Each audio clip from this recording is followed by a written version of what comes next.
एक सरकारी कर्मचारी जनता को दी गई सेवाओं के बदले में पेंशन अर्जित करता है। अपनी नौकरी के दरमियान मासिक उपलब्धियों के जरिए वो जो कमाता है, उसके अलावा ये वो सुरक्षा है जिसके लिए वो जनता की सेवा करता है। पेंशन की राशि के वितरण के लिए मानक निर्धारित करने वाले नियम पर उसी परिप्रेक्ष्य में विचार किया जाना चाहिए। क्योंकि ये सरकारी कर्मचारी के लिए लाभकारी प्रावधान है, इसलिए कोई भी संकीर्ण निर्माण समान छूट देने के उद्देश्य को व्यर्थ करेगा।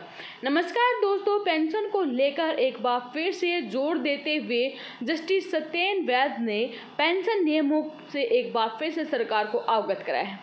बता दें कि पेंशन को लेकर सरकार ने कट ऑफ डेट का हवाला देते हुए कर्मचारी की पेंशन कम की थी और एक बार फिर से पेंशन नियमों को याद दिलाते हुए जज साहब ने सरकार को पेंशन, जो पूरी पेंशन है कर्मचारी की, उसको देने के लिए यहाँ पर नियम याद दिलाए हैं।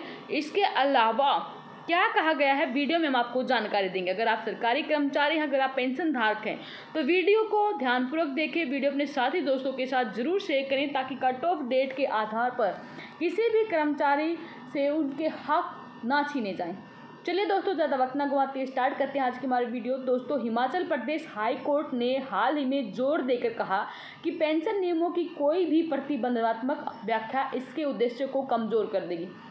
जस्टिस सत्येन वैद्य ने कहा कि पेंशन नियमों पर इस परिप्रेक्ष्य से विचार किया जाना चाहिए कि ये सरकारी कर्मचारी इसे जनता को दी गई सेवाओं के बदले अर्जित करता है। जी हाँ दोस्तों, उन्होंने कहा कि एक सरकारी कर्मचारी जनता को दी गई सेवाओं के बदले में पेंशन अर्जित करता है और अपनी नौकरी के दरमियान मासिक उपलब्धियों के जरिए जो भी कमाता है, इसके अलावा ये वो सुरक्षा होती है जिसके लिए वो देश की सेवा करता है। पेंशन की राशि के वितरण के लिए मानक निर्धारित करने वाले नियमों पर उसी परिप्रेक्ष्य में विचार किया जाना चाहिए। क्योंकि ये सरकारी कर्मचारी के लिए लाभकारी प्रावधान है, इसलिए कोई भी संकीर्ण निर्माण समान छूट देने के उद्देश्य को व्यर्थ करेगा। मौजूदा मामला सरकारी कर्मचारी के रूप में 20 साल से अधिक सेवा दे चुके याचिकाकर्ता की पेंशन राशि के निर्धारण से संबंधित है। वो 31 अगस्त 2017 को सेवानिवृत्त हुए थी। उन्होंने अंतिम बार प्राप्त मूल वेतन का 50% पेंशन राशि का मांग की थी। हालांकि सरकार ने उनकी पेंशन 9,658 रुपये प्रतिमाह तय की। सरकार की ओर से दलील दी गई कि याचिकाकर्ता इस अधिसूचना के जारी होने से पहले सेवानिवृत्त हो गई थी, इसलिए वो इसके लाभ की पात्र नहीं है। पीठ के सामने ये क्वेश्चन था कि क्या याचिकाकर्ता 12 जून 2018 की अधिसूचना का लाभ उठा सकती है, जिसके तहत 20 साल की क्वालिफाइंग सर्विस पूरी करने वाले 3rd या फिर 4th श्रेणी के कर्मचारी के लिए परिलब्धियों का 50% पेंशन के रूप में देने की पात्रता बहाल कर दी गई है।